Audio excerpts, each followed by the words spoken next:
Did Lynyrd Skynyrd's second helping album create a whole new genre known as diss tracks? Was their feud with Neil Young the fuse that started the East Coast and West Coast rivalry in the 90s? Is this album the quintessential southern rock album of all time? Let's take a look at this album and answer these stupid questions.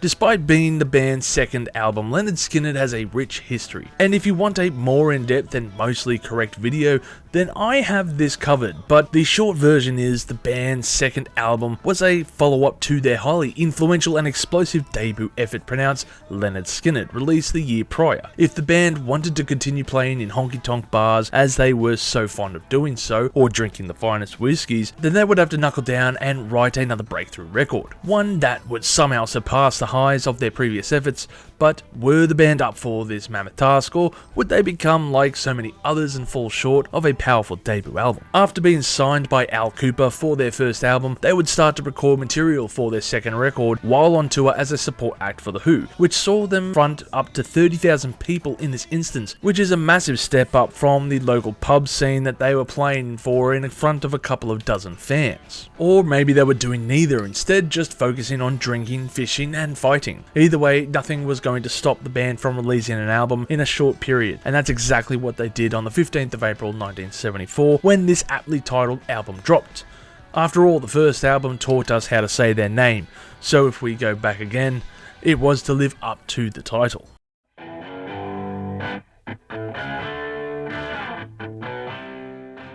If you had to ask what is the personification of the band in a song, it has to be this song right here. I think the band's producer Al Kooper said it best when he said Lynyrd Skynyrd brought with them an air of authenticity with their music.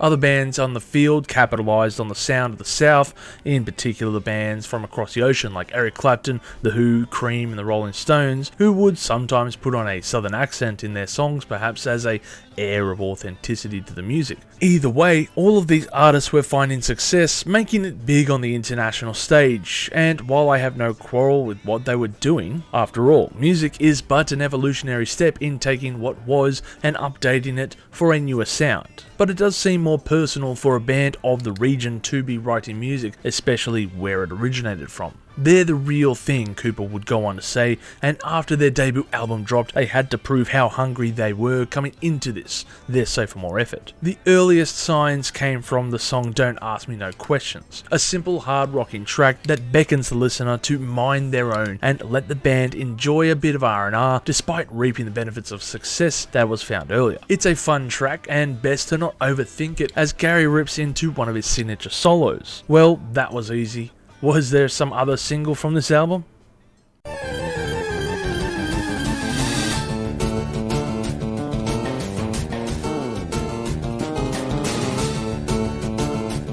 I guarantee this joke missed a lot of the key audience for this video, but if you understand the reference, it is a clever way of really discussing the history in a short video clip that took way too long to edit. But here we are at the big song, at the one and only Sweet Home Alabama, and I'm guessing that this is the one song that will take up a majority of the episode, but for many reasons, good and bad. From the surface, it's a simple rock and roll anthem, the song that even people who haven't heard of the band before decry, oh, this is Lynyrd Skynyrd? Unless you're a fan of Kid Rock, that is.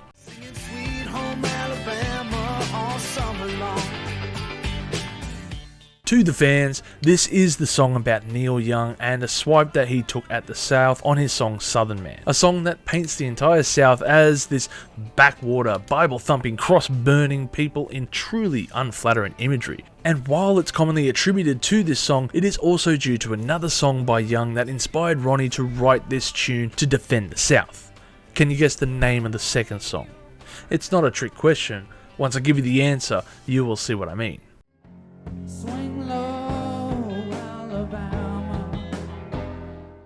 The other tune was from his Harvest album, and the song in question was, well, Alabama. Once again, Neil paints a crude picture of the state with lyrics like Alabama, you got the weight on your shoulders, that's breaking your back, or see the old folks tied in white ropes. It's no wonder really that a young and proud band would want to defend their neighbouring state in solidarity, saying how they miss their kin while on tour, and even name check Neil Young and his own song, saying how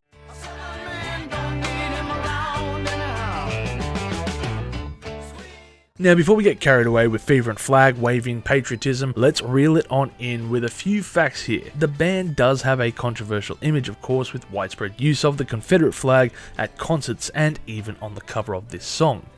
Now, I might be an outsider here who is pretty confused on why the South feel pride for a flag that was used as a banner for a side that lost the Civil War, but I have heard the comparisons between belligerents of other countries in World War II who lost and don't use those flags anymore either. You can chalk it up to a complex historical matter being hijacked in a modern setting, but you can't ignore that whatever the flag was used to represent and what it represents now are not the same thing, and this has been the case for decades with the Dixie flag. Now, if this seems like an unwelcomed outsider's point of view, then please note we have a similar issue here with the Southern Cross flag in Australia. Another person of interest the band mentions in the song is the Governor of Alabama, George Wallace Jr., particularly being loved in Birmingham. And for reference, he was not a nice person. In fact, he was actually a piece of shit in real life who opposed desegregation and supported the policies of the Jim Crow era. In his inauguration speech in 1963, he stated that he stood for segregation now, segregation tomorrow, and segregation forever. This politician perfectly represented the Southern man that Neil Young had sung about, and was the main focus of his song Alabama. The devil fools with the best. So it's not a bad thing if it's brought to light, as this was the issue, right?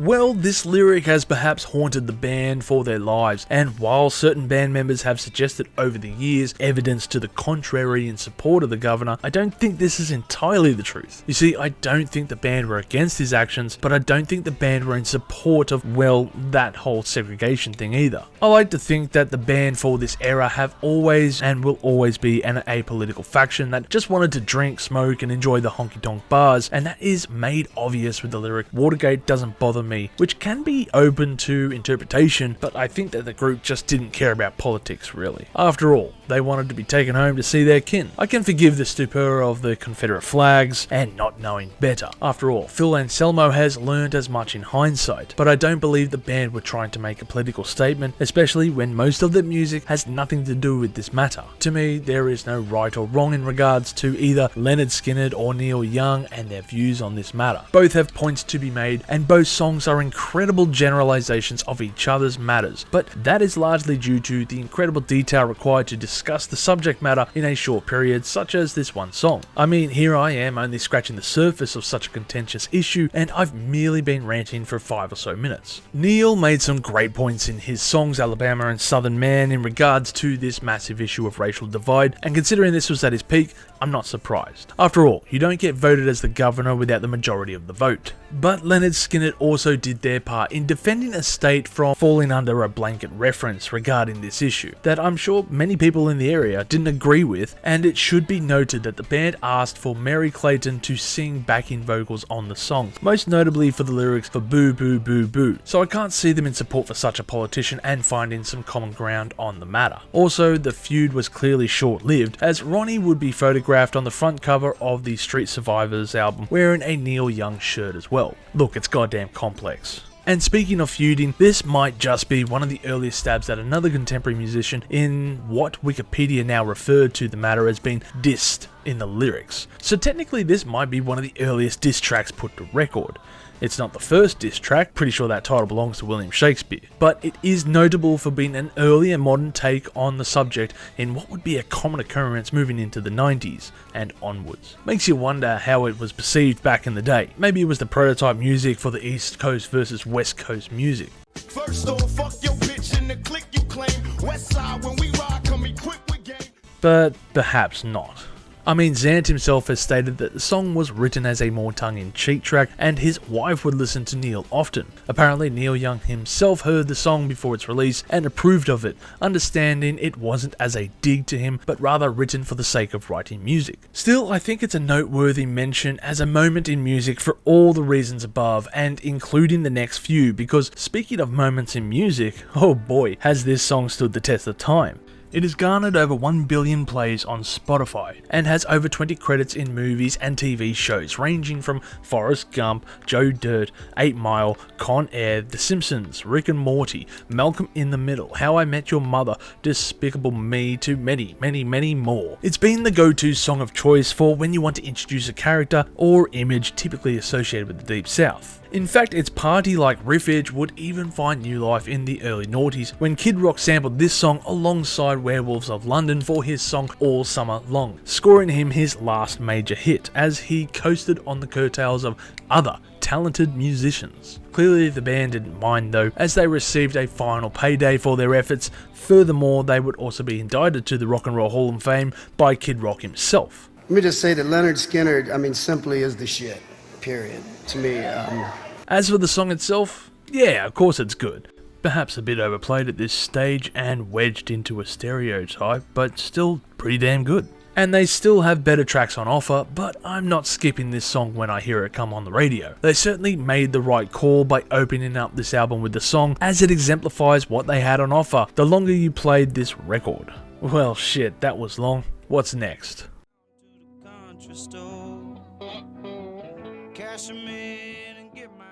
Does this album contain any deep cuts?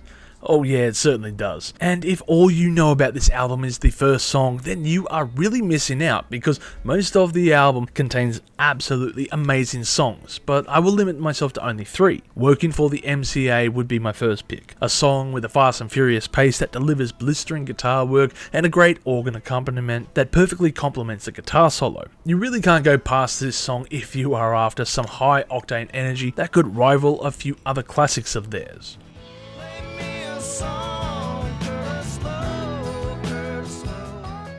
The Ballad of Curtis Lew is another fan favourite that follows up the previous track and slows the album right down in a perfect fashion that tells the story of Mr. Curtis Lew, a blues guitarist who played a dobro guitar and didn't care after a fifth of wine. Now, Curtis Lew is actually not a real person, but rather a bunch of musicians that Ronnie really loved around about this era. Some of these musicians would include Shorty Medlock, Son House, and Gene Odom, but Van Zant's personal bodyguard and good friend would also say in his autobiography that this would also include Robert Johnson as well as Rufus T-Tot. All of these musicians served as the influence for Curtis, so there is a fair bit of creative interpretation to be had regarding this song. Either way, it tells an interesting story as to the upbringing of what is Ronnie's life. Is the song an example of an exploitative actions, or does it tell the story of someone that history would otherwise have forgotten? It's up to you to interpret, but the musicianship is on point here with a great slide guitar solo again. Lastly, I would like to point out the band's cover of Call Me The Breeze, originally done by J.J. Cale, and this song is perfect to close out the album. The band is firing on all pistons here with this jaunty piece that I say is better than the original effort, giving a sense of urgency and power that it was lacking so to begin with. To sum it all up, it feels like a follow-up to their song Give Me 3 Steps, or at least in my mind that's the case.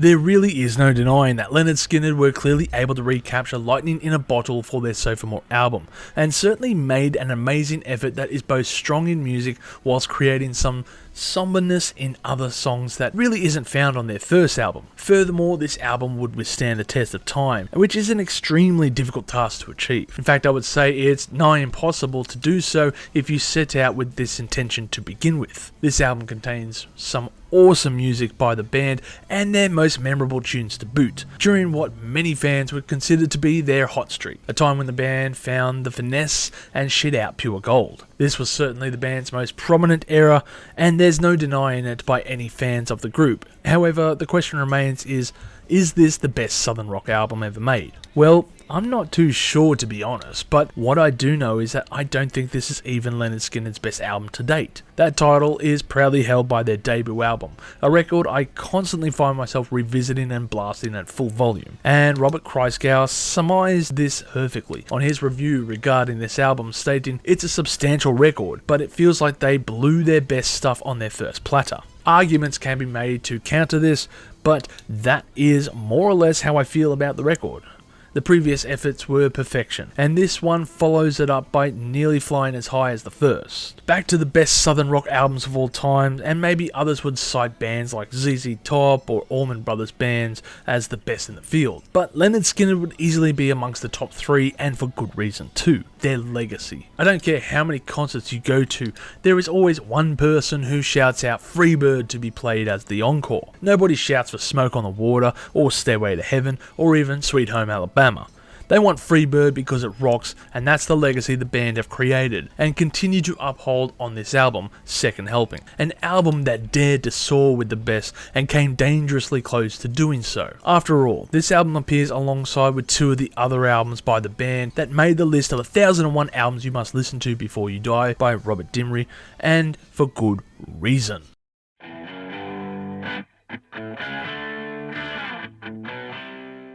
Unsurprisingly, this album was met with widespread critical acclaim and has earned the following: a perfect score from AllMusic with 5 out of 5, A- from Kreisgau Record Guide, which is a jump up from Robert's original score with Cream when he gave it a B-. Rolling Stone gave it a favourable, which would become a 4 out of 5 in future scores for the publication, alongside the Encyclopedia of Popular Music and Music Hound and Tom Hull giving the record a B-. If we head over to Rate Your Music, the album sits at a score of 3.69 from over 3,800 reviews. Some of these scores are skewed because of the current scene and politics, but it's clearly not overwhelmingly so. Overall, I would give this album a score of 13.5 million chilies on the spicy scale, with my favourite tracks being Don't Ask Me No Questions, Working for the MCA, The Ballad of Curtis Lowe, and Call Me the Breeze.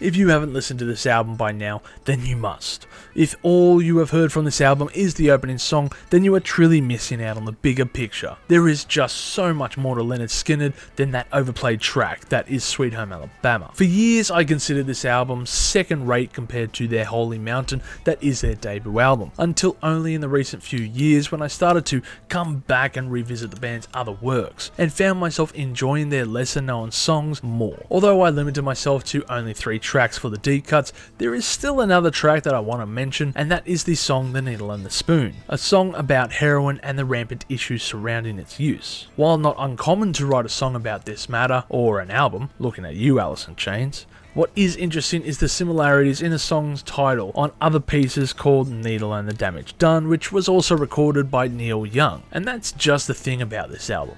It's all about hidden gems within this record. None of them are filler, just straight up awesome jams. While we might live long enough to see Sweet Home Alabama get swept up in the cancel culture tidal wave, in fact that might be sooner rather than later with Gary Rossington's demise and the looming election in November, one thing is certain, and that is that music will keep on going forever. If by the first album you weren't satiated enough, then Second's Helping will leave you full of Lynyrd Skynyrd's macho rock extravaganza that is as American as apple pie, pro wrestling, and drinking watered down beer. Yeah, brother. Yeah, brother. Yeah, brother. Yeah, brother. If by the time you finish this album and you haven't grown a full-fledged mullet, donned some shooter range glasses, and somehow acquired an F350 complete with couch in the back to get the best view of Mudfest, then rinse and repeat until the desired outcome has been achieved. Now somebody please buy me tickets to that festival, because damn it looks fun. If you've enjoyed this content, make sure to smash that like button, subscribe to us, and stay notified for future music related content, because it keeps our manager happy at the end of the day. We are also on Discord, Instagram, Facebook, and all those other social platforms if you want to check us out. As always people, you have a great day and stay spicy.